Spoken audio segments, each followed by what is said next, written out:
Are you being influenced by a nice person? That's not a trick question. It's a real one.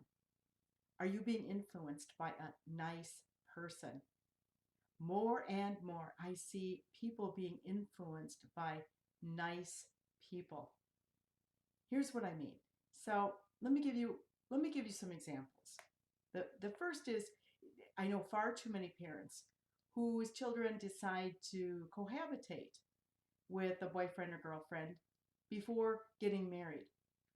And their reaction is, well, it's not so great that they're living together, but he's a really nice guy, or she's a really nice girl. That's great that he or she is really nice. But the fact of the matter is, according to the teachings of the Catholic Church, it's a mortal sin to cohabitate. So whether the person is nice or not doesn't negate the fact that they are living in mortal sin. And we don't condemn the sinner, of course not. And we don't break the relationship because it's important.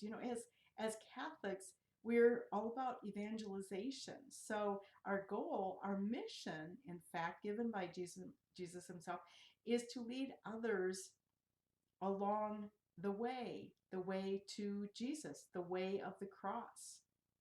So if we're making our judgments, letting ourselves be influenced by the fact that the person is nice and just overlooking the sin, well, this is problematic.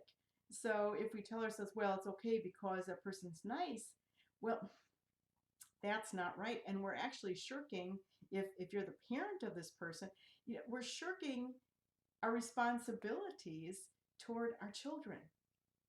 That's just not cool. It's just not cool. And I can't even name the number of times I've been seeing this lately. Oh, they're really nice. Oh, they're so nice. Another thing I see is grandparents. Maybe that's just the time of life I'm in right now. But grandparents who are in fact living in sin, in a state of mortal sin, and through their being nice, the buying of gifts and the spending lavishly, they're influencing their grandchildren.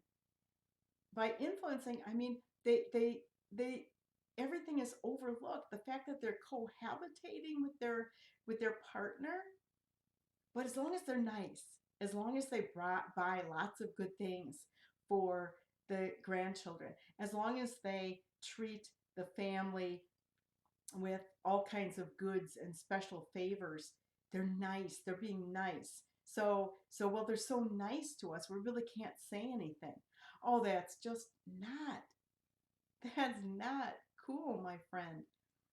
To just accept these favors, these it's actually being letting you're being influenced is what's happening here. You're being led because of all the gifts and all the lavish spending.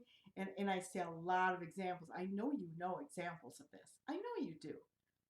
They spend and they treat and they take them to the show and they take them out to eat and they all, on and on. But they're nice. They're being so nice to us. We really can't say anything about the fact that they're living in mortal sin. But you see, the children know this. They sense this and they'll learn when they get older. They may not realize right now that grandma and her partner are living in a state of mortal sin, but they'll learn sooner or later. The reality will come forward that's not a sacramental marriage. But by now, they will have been taught that, oh my goodness, oh, grandma so and so is so nice. She's been so nice to you all these years. Oh, don't be hard on her.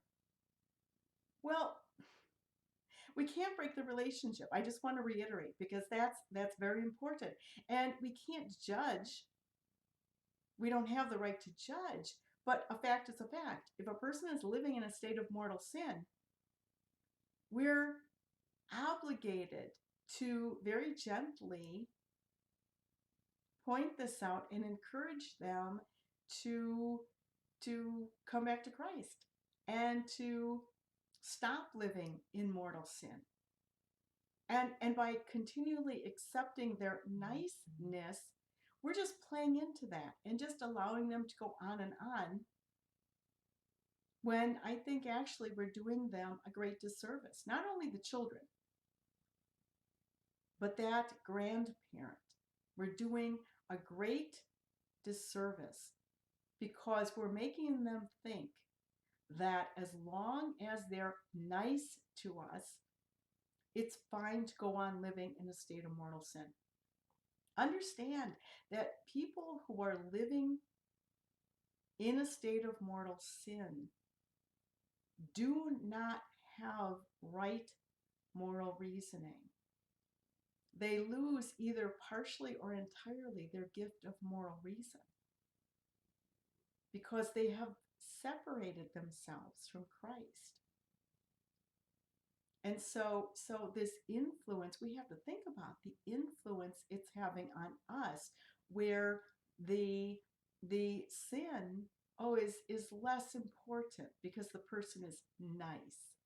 It's a lot like violence in video games or movies or television. We see a little bit and it's like, ooh, the initial reaction might be, wow, that, surprising. And then, well, it's not so bad.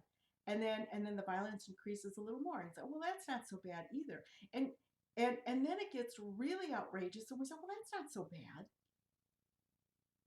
Well, it is really bad.